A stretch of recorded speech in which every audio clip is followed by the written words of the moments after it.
বিসমিল্লাহিররহমানিররহিম। আজকে আমরা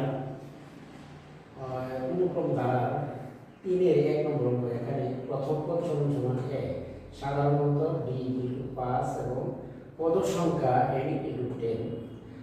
তাহলে দেওয়া আছে সমান্তর ধারার একক পদ আমরা জানি a + n - 1 * d। তাহলে a এর মান বসাই দিলাম 2, n এর মান 10 আর d এর মান সাধারণত বসাই দিলাম 5। তাহলে 10 থেকে কেটে গেল 9, তাহলে 5 × 45 আর 2 = 47। এই পর্যন্ত আমরা n তম পদের মান পেলাম এবং s এর মানে সমষ্টি n/2 2a + n - 1 * d।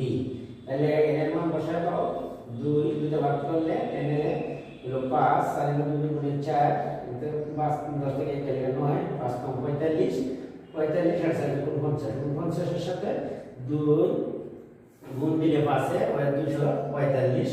তাহলে আমরা প্রথম 3-এর 1-এ সমষ্টি পেলাম বা s এর পেলাম কত 245। প্রিয় শিক্ষার্থীরা, আমার ভিডিওটি যদি ভালো লাগে তোমাদের কাছে তাহলে করো শেয়ার এবং চ্যানেলটিকে সাবস্ক্রাইব করো।